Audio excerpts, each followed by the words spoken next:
Hello and welcome to another episode of Lectures of Fallen Wisdom. Today I'm going to talk about time travel. It's very easy to do. You do it mentally. You can jump into the future body of yourself and kind of look around. Take a look around at what you see. And if you keep looking and you look very hard at the trends of this dystopian future that we're headed to, or maybe not. It's all dependent on your level of oxygen, of course. But let's just say that you are worried about a dystopian future of your own life, a dystopian future of the world, and you need to avert it. You will look at it, and you will, when you get into your future and you see a dystopian future, if you see a future that you don't want, then you can effectively change places with that person. Yes, the person in the future that is you in that future. If you go there and look around mentally, if you sit down and you just think about what your future will be, you can actually arrive there, because what you conceive of will be one possibility. It won't be all of them. It'll usually be the most dire. A lot of the times, unless you can really gain the soul strength to be picturing great futures, which is another thing we're going to talk about. But right now we're on the level of learning the skill. And you can't start creating futures until you learn the skill of, one, you can with your energy and vigor project yourself into your older self and get things done and solve that universe.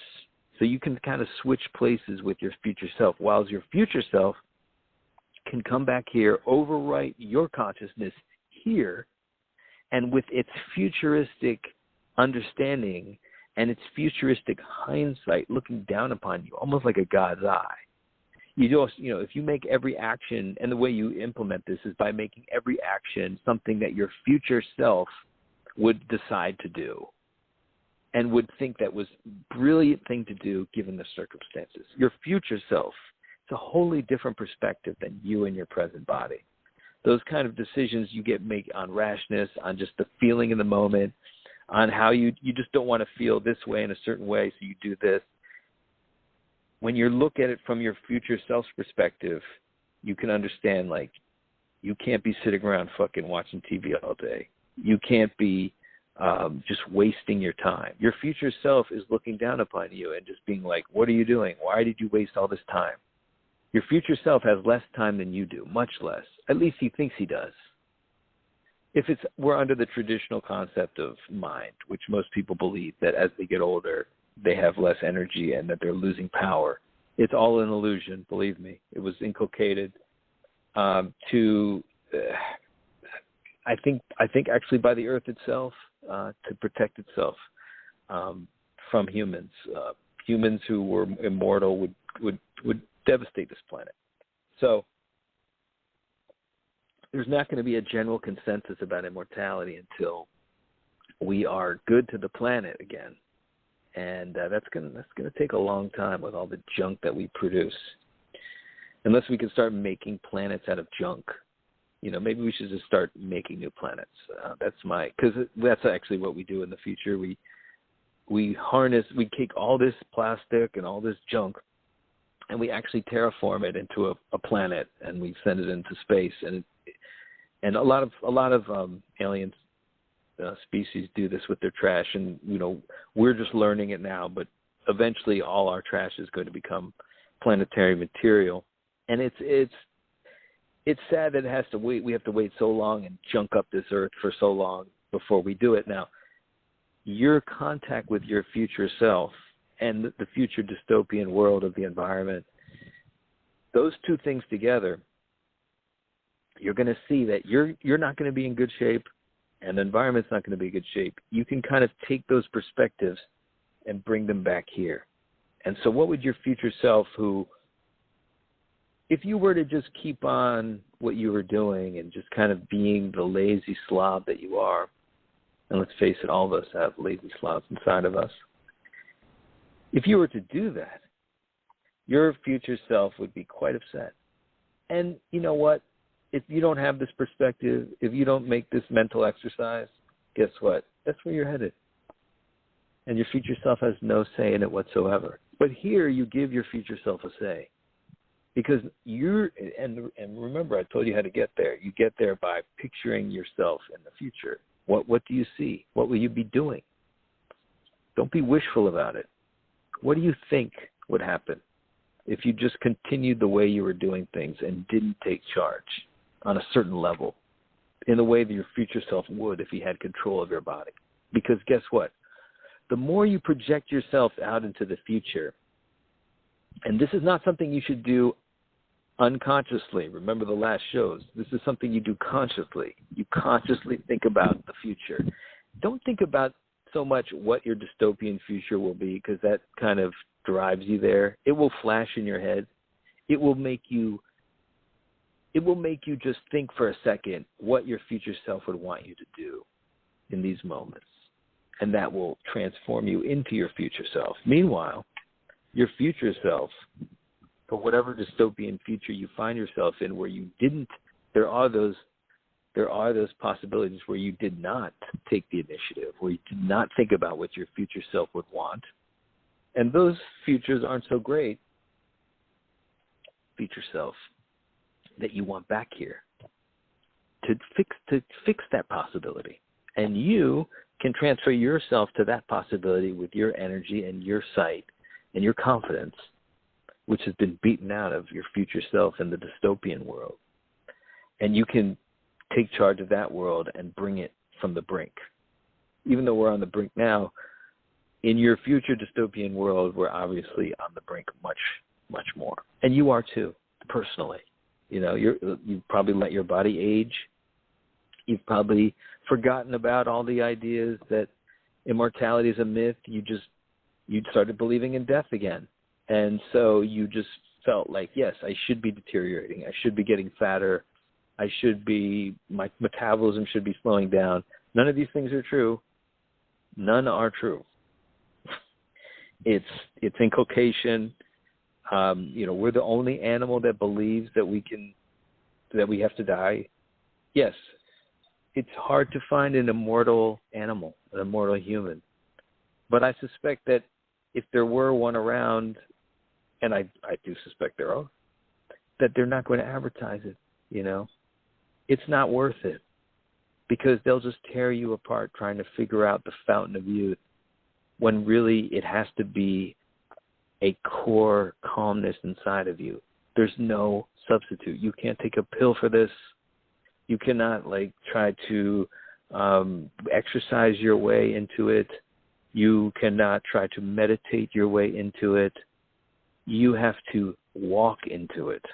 You have to walk into it with the idea that the only thing that matters is being calm and being happy. Everything else follows from that. People are seeking that.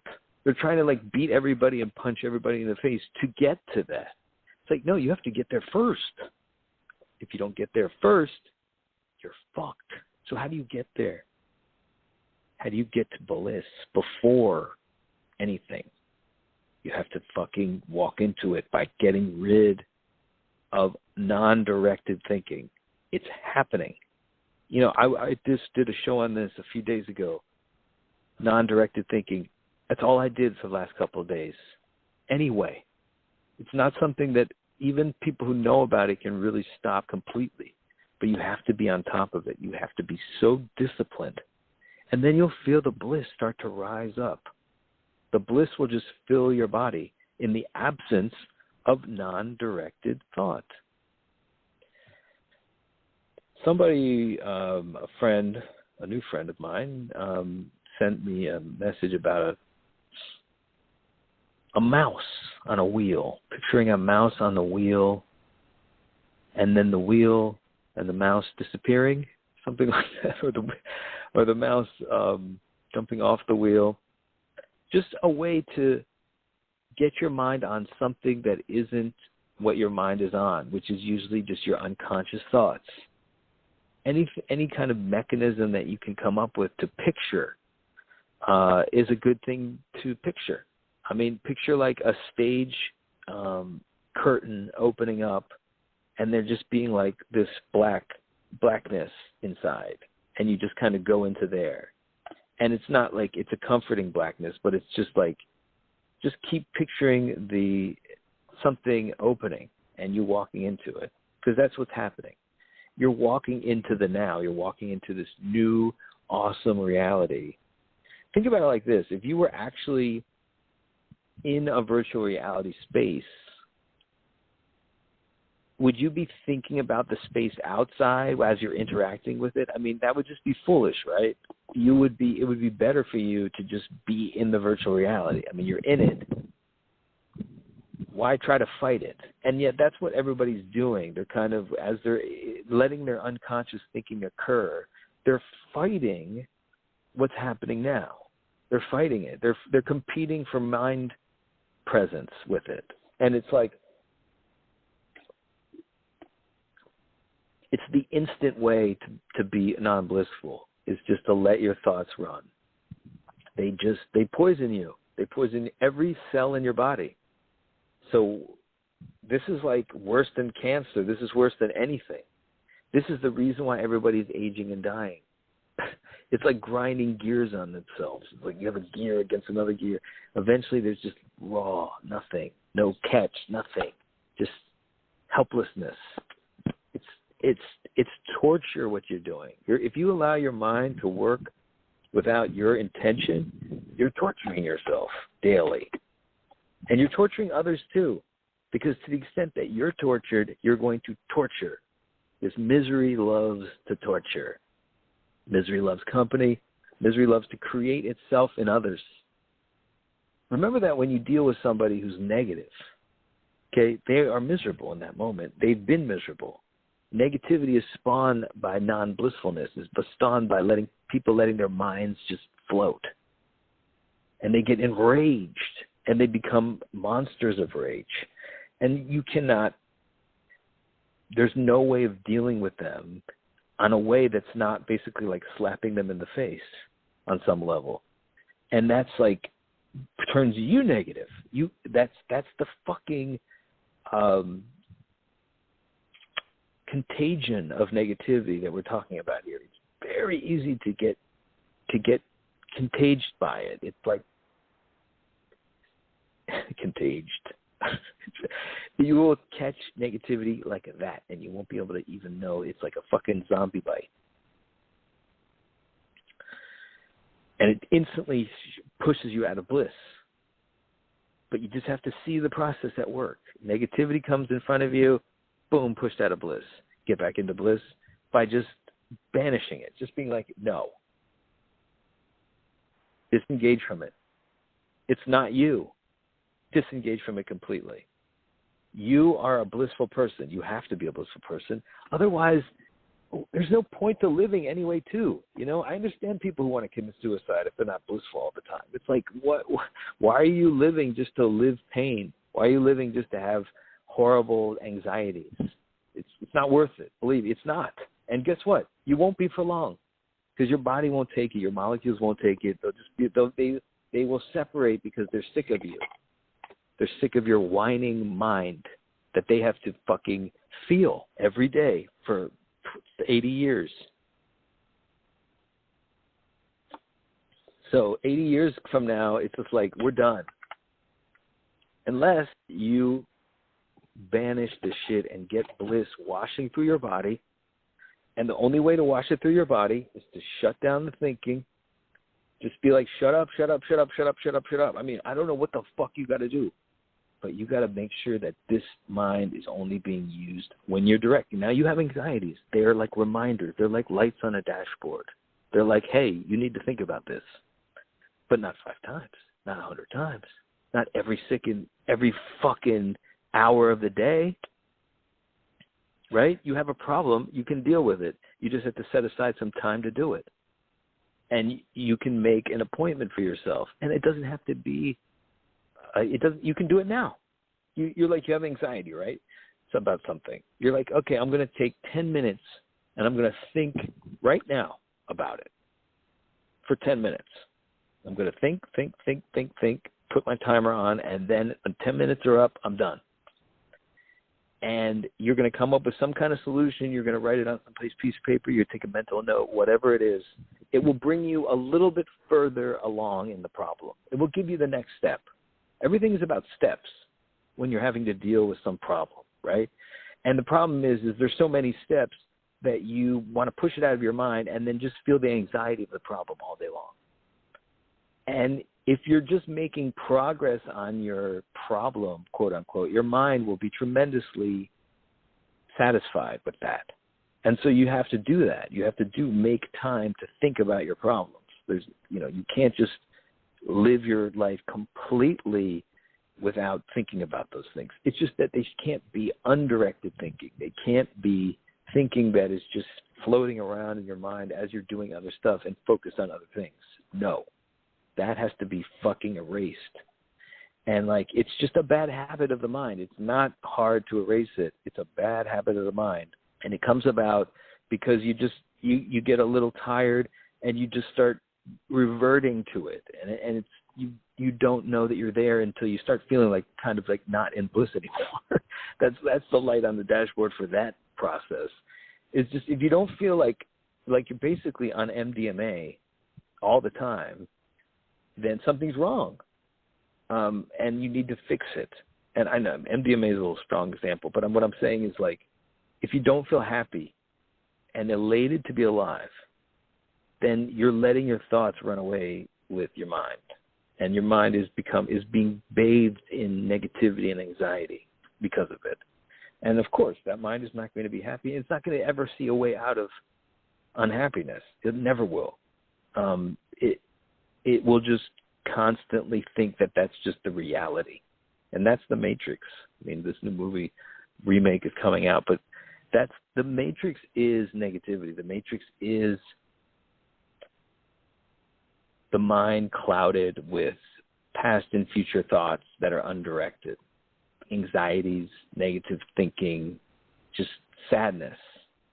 And sadness and feeling like the world is going to crash down on you, and just feeling like you're not doing what you should be doing. All these little tiny thoughts you have in your mind, they can be attended to consciously, but they can never be attended to unconsciously. So they have to be just erased when you're not consciously thinking about them. And be very disciplined about thinking about them, and that's how you do it. That's how by making a 5-minute period. Seriously, it only has to be 5 minutes, I think. For most problems, to get to the next step that you just need to accomplish, it's a matter of action, right? You need to know what the next step is. This is the next step. And then you just figure out what that step is, and then you know that that's what you have to do. And then when you get that step done, you can think for 5 minutes for the next step. But there's constant anxiety about a problem, about not knowing what to do. Hey, you can only take one step at a time. So what's your next step? You thought of it, move on, and no more anxiety. All right? So try this. Try to be just proactive about your mind. Ask yourself, what am I thinking? What am I thinking? Just keep asking yourself that question as you're taking your deep breaths. What's on my mind now? What am I thinking of now? What am I thinking of now?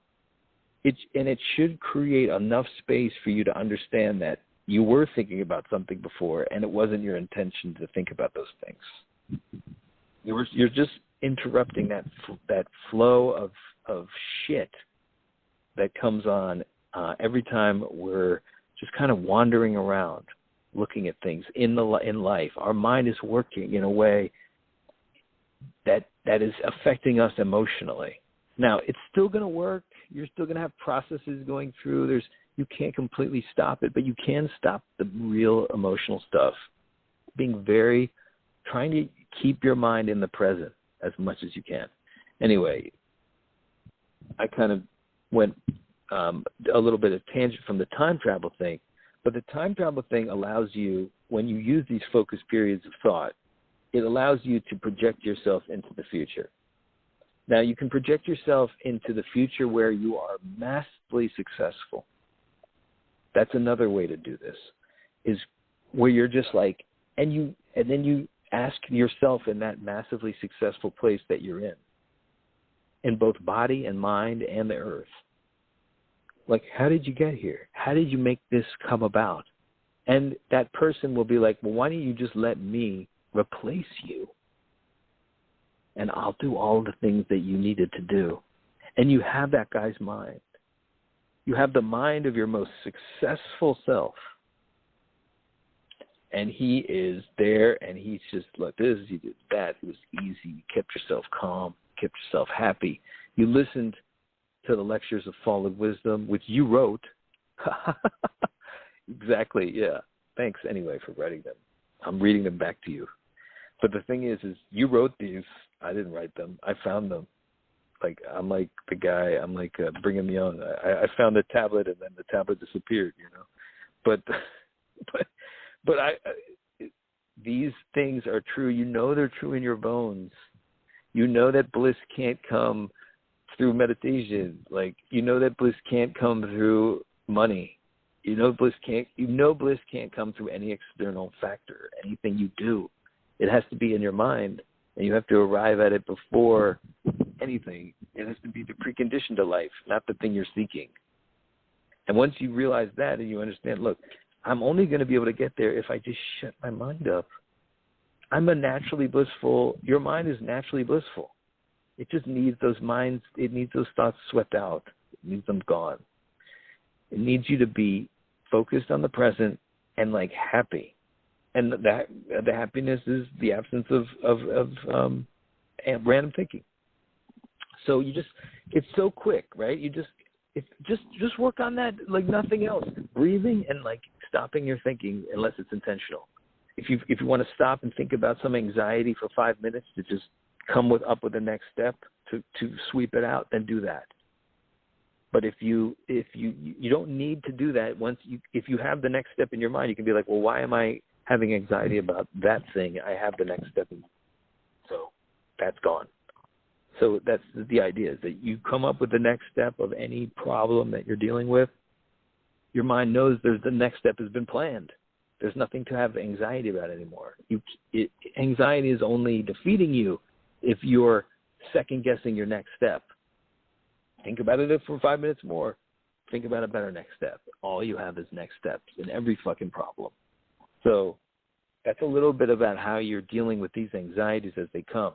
Think about them consciously for 5 minutes, each one individually, instead of like all randomly like hitting you and just freaking you out and feeling like you're overwhelmed. Like, think about each one individually and then knock out your next steps and then fucking sweep them out. Anyway, I'm going to talk more about this because this time travel thing is very important. Because without this bliss state, you time travel thing. The time travel thing comes in the bliss state. Then you can kind of project yourself into your best future. Now, I think you can also do some of that in your non-bliss state.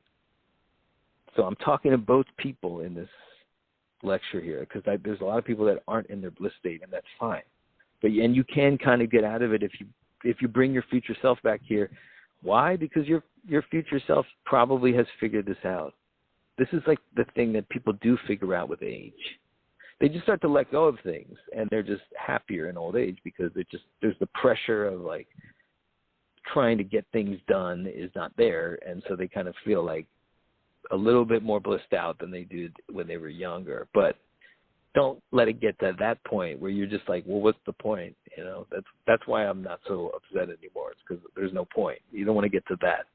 But no matter where you are in your future self, in the most dystopian version or the most positive one, there's a wisdom there. There's a calmness that you need to bring here.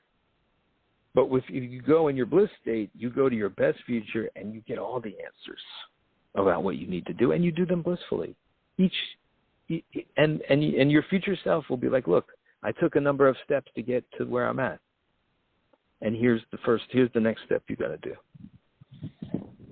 And your future self is very smart. Anyway, thanks for listening.